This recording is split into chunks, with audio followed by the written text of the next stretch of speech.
নমস্কার, ভদ্রসহ study class চ্যানেলে তোমাদের স্বাগত। তোমাদের জন্য দারুণ সুখবর। ওয়েস্ট বেঙ্গল পৌরসভায় নিয়োগ 2025, যেখানে তুমি যে কোনো জেলা থেকে আবেদন করতে পারবে। অন্য কোনো রাজ্য থেকে যদি এই ভিডিওটা দেখে থাকো তারাও আবেদন করতে পারো।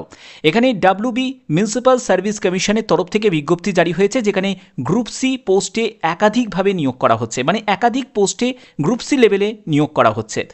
যেখানে যোগ্যতা কি প্রয়োজন, সেটা হলো মাধ্যমিক পাস যোগ্যতা প্রয়োজন। 18 থেকে 40 বছরের মধ্যে তোমার বয়স হতে হবে। বেতন লেভেল তোমরা দেখতেই পাচ্ছ। আবেদনের শেষ তারিখ হচ্ছে 31শে অক্টোবর 2025। এটাই হচ্ছে সম্পূর্ণ পার্মানেন্টভাবে নিয়োগ করা হচ্ছে। জাস্ট কিছুক্ষণ আগেই নোটিফিকেশনটা প্রকাশিত হয়েছে, সেই লেটেস্ট আপডেট তোমাদের কাছে পৌঁছে দিচ্ছি। যারা যারা এই ভিডিওটা দেখছো তারা অবশ্যই ভিডিওটাতে একটি লাইক করে দেবে, চ্যানেলটিকে সাবস্ক্রাইব করে রাখবে, যাতে তোমাদের কাছে এরকমই নোটিফিকেশন পৌঁছে যায় প্রতিদিন, যাতে সেই আপডেটগুলো তোমাদের কাছে পৌঁছে দিতে পারি। এবং অবশ্যই কিন্তু তোমার জেলার নাম সেটাও কিন্তু তোমরা কমেন্টে জানাতে পারো যে কোন জেলা থেকে এই ভিডিওটা দেখছো। আমরা পরবর্তী নোটিফিকেশনে চলে এসেছি। দেখতেই পাচ্ছ, ওয়েস্ট বেঙ্গল মিউনিসিপ্যাল সার্ভিস কমিশনের তরফ থেকে এই কিছুক্ষণ আগেই তোমাদের নোটিফিকেশন জারি করেছে। অ্যাডভার্টাইজমেন্ট নাম্বার হচ্ছে 9/2025। কোন কোন পোস্টে নিয়োগ করা হচ্ছে? অ্যাসিস্ট্যান্ট ইঞ্জিনিয়ার সিভিল আছে, অ্যাসিস্ট্যান্ট, তারপরে সাব অ্যাসিস্ট্যান্ট ইঞ্জিনিয়ার ইলেকট্রিক্যাল আছে, সাব অ্যাসিস্ট্যান্ট ইঞ্জিনিয়ার মেকানিক্যাল আছে, অ্যাকাউন্টেন্ট পোস্ট আছে, স্যানিটারি ইন্সপেক্টর আছে, ওয়ার্ক অ্যাসিস্ট্যান্ট আছে, স্যানিটারি অ্যাসিস্ট্যান্ট আছে, তারপরে অ্যাসেসমেন্ট ইন্সপেক্টর আছে, স্টোর কিপার, সার্ভেয়ার, ড্রাফটসম্যান সহ বিভিন্ন পোস্টে তোমাদের সম্পূর্ণ পার্মানেন্টভাবে নিয়োগ করা হচ্ছে। ভারতীয় নাগরিক, দেখতেই পাচ্ছ, সিটিজেন অফ ইন্ডিয়া, ভারতীয় নাগরিক প্রত্যেকে আবেদন করতে পারে। অর্থাৎ তুমি যদি অন্য কোনো রাজ্য থেকে এই ভিডিওটা দেখে থাকো তাহলে তুমিও আবেদন করতে পারো। ঠিক আছে, এখানে দেখো তোমাদের কোন কোন পোস্ট, যার জন্য যোগ্যতা কি প্রয়োজন। অ্যাসিস্ট্যান্ট ইঞ্জিনিয়ার সিভিল পোস্টের ভ্যাকেন্সি কত আছে দেখতেই পাচ্ছ। লেভেল 16 অনুযায়ী তোমাদের বেতন থাকবে। যোগ্যতা যেটি প্রয়োজন, যাদের বিটেক যোগ্যতা আছে, বিটেক সিভিল করেছো, তারা আবেদন করতে পারবে। এখানে ম্যাক্সিমাম এজ লিমিট হচ্ছে 40 বছর। অবশ্যই তোমাদের 1/1/2025 হিসাবে তোমাদের এজ ক্যালকুলেট করতে হবে। এবং এখানে তোমাদের ন্যূনতম বয়স সেটা হলো 24 বছর। ওকে, আচ্ছা, এই পোস্টের জন্য এবং বিভিন্ন পোস্টের জন্য এজ লিমিট কিন্তু আলাদা আছে।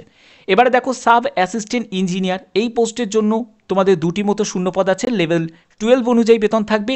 যারা পলিটেকনিক ডিপ্লোমা করেছো ইলেকট্রিক্যাল ইঞ্জিনিয়ারিং নিয়ে তারা আবেদন করতে পারো। এবং এখানেও কিন্তু ম্যাক্সিমাম এজ হচ্ছে 40 বছর এবং মিনিমাম এজ হচ্ছে 24 বছর। ওকে, এর পরবর্তী চলে যাচ্ছি সাব অ্যাসিস্ট্যান্ট ইঞ্জিনিয়ার। এই পোস্টের জন্য তোমাদের ডিপ্লোমা মেকানিক্যাল ইঞ্জিনিয়ারিং, অর্থাৎ যারা পলিটেকনিক ডিপ্লোমা করেছো তারা আবেদন করতে পারবে।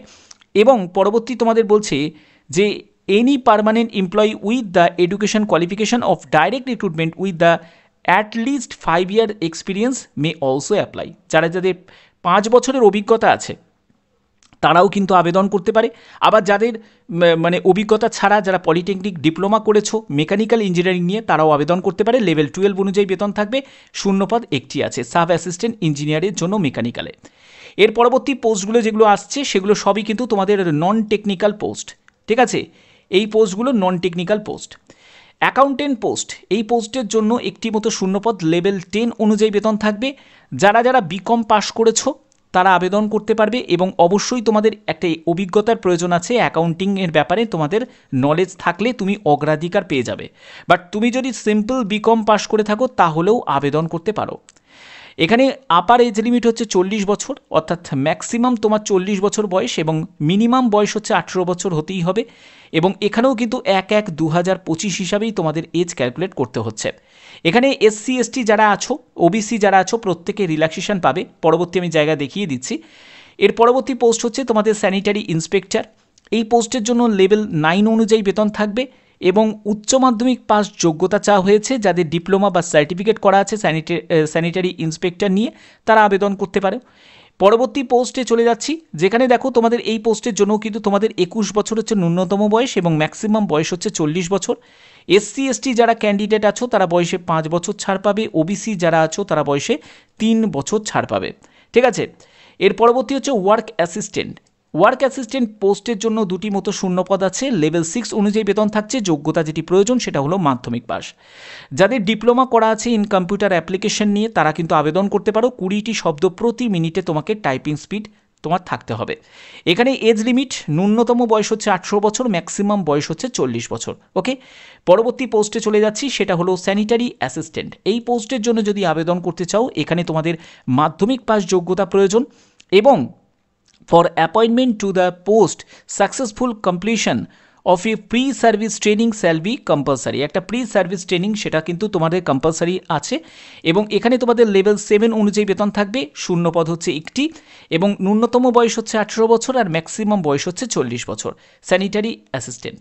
এরপরে হচ্ছে অ্যাসেসমেন্ট ইন্সপেক্টর। এই পোস্টের জন্য একটি মতো শূন্যপদ, লেভেল 9 অনুযায়ী বেতন থাকছে এবং এখানেও তোমাদের সেই মাধ্যমিক পাস যোগ্যতাই প্রয়োজন আছে এবং যাদের সার্টিফিকেট করা আছে, সার্ভেয়ারশিপের যাদের সার্টিফিকেট আছে তারাও আবেদন করতে পারবে। 40 বছর হচ্ছে ম্যাক্সিমাম এজ এবং মিনিমাম এজ এখানে চাওয়া হয়েছে 21 বছর। ওকে, আচ্ছা, এর পরবর্তী হচ্ছে স্টোর কিপার। এই পোস্টটার জন্য ম্যাক্সিমাম ক্যান্ডিডেট আমি জানি আবেদন করবে, কারণ এই পোস্টের জন্য তোমাদের সিম্পল মাধ্যমিক পাস যোগ্যতা চাওয়া হয়েছে, অন্য কোনো যোগ্যতার প্রয়োজন নেই, মাধ্যমিক পাস হলেই আবেদন করা যাবে। লেভেল 5 অনুযায়ী বেতন থাকবে। এখানে ন্যূনতম বয়স হচ্ছে 18 বছর আর ম্যাক্সিমাম বয়স হচ্ছে 40 বছর। ওকে, এর পরবর্তী পোস্টে চলে যাচ্ছি, যেটা হলো সার্ভেয়ার পোস্ট, যেখানে তোমাদের একটি মতো শূন্যপদ, লেভেল 9 অনুযায়ী বেতন থাকবে এবং এখানেও যোগ্যতা হলো তোমাদের মাধ্যমিক পাস। যাদের সার্ভেয়ারশিপের যাদের সার্টিফিকেট আছে তারাও আবেদন করতে পারে এবং এখানেও তোমাদের সেই 21 বছর হচ্ছে ন্যূনতম বয়স এবং ম্যাক্সিমাম বয়স হচ্ছে 40 বছর। ওকে, এর পরবর্তী পোস্ট হচ্ছে ড্রাফটসম্যান পোস্ট, যেখানে তোমাদের একটি মতো শূন্যপদ, লেভেল 9 অনুযায়ী বেতন থাকবে, মাধ্যমিক পাস যোগ্যতা চাওয়া হয়েছে এবং তোমাদের অবশ্যই ড্রাফটসম্যানশিপের সিভিল নিয়ে তোমাদের যোগ্যতা থাকতে হবে এবং এখানে তাহলে আবেদন করতে পারবে।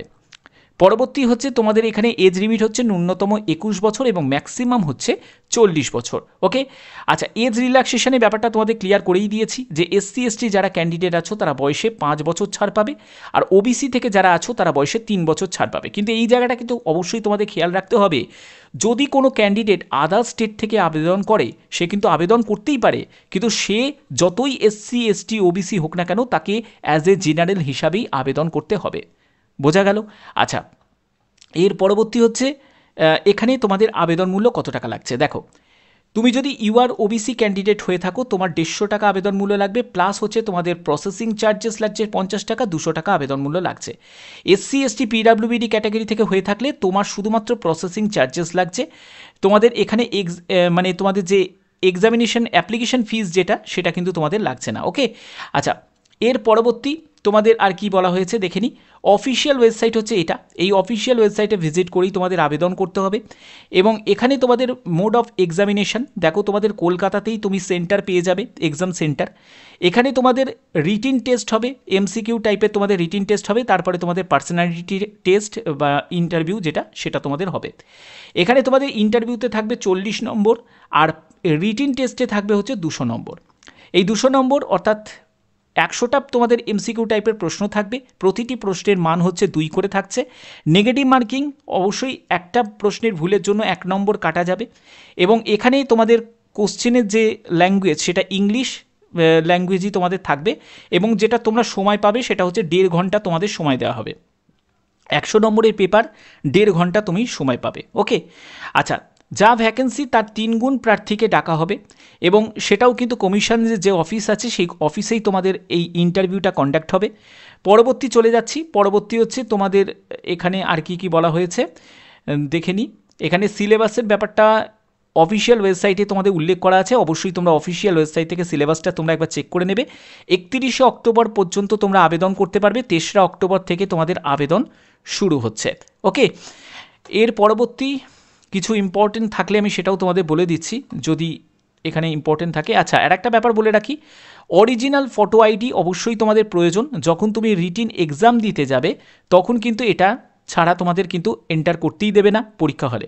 তো এর জন্যই বলছি আধার কার্ড, ভোটার কার্ড বা ড্রাইভিং লাইসেন্স বা পাসপোর্ট বা প্যান কার্ড যে কোনো একটি তোমাদের অবশ্যই প্রয়োজন এক্সাম সেন্টারে উপস্থিত হওয়ার জন্য।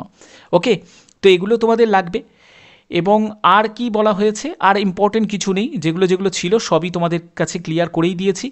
তো এটাই হচ্ছে তোমাদের মূল যে নোটিফিকেশান, যেটা হচ্ছে তোমাদের ওয়েস্ট বেঙ্গল মিউনিসিপ্যাল সার্ভিস কমিশনের তরফ থেকে জাস্ট কিছুক্ষণ আগেই নোটিফিকেশানটা রিলিজ হয়েছে। আশা করছি ভিডিওর মাধ্যমে প্রত্যেকটা স্টেপ বাই স্টেপ তথ্য তোমাদের কাছে তুলে ধরতে পারলাম। যদি ভিডিওটা ভালো লাগে, যদি ভিডিওটা ইনফরমেটিভ লাগে, অতি অবশ্যই ভিডিওটাতে একটি লাইক করবে, চ্যানেলটিকে সাবস্ক্রাইব করবে। আর যারা যারা তোমরা form fill up related video চাও তারা অবশ্যই কিন্তু কমেন্টে জানাতে পারো যে স্যার ফর্ম ফিল আপ কীভাবে করতে হবে সেই রিলেটেড ভিডিও আনুন। যেহেতু তোমাদের 23 অক্টোবর থেকে আবেদন শুরু হচ্ছে, তার জন্য কটা দিন তোমাদের অপেক্ষা করতে হবে। ফর্ম ফিল আপ শুরু হলেই তোমাদের সেই রিলেটেড ভিডিও তোমাদের কাছে নিয়ে চলে আসবো। অবশ্যই তার জন্য যদি তোমরা ম্যাক্সিমাম কমেন্ট করো তাহলেই সেটা পসিবল। আশা করছি ভিডিওটা ভালো লেগেছে। এখনের মতো এইটুকুই, ধন্যবাদ।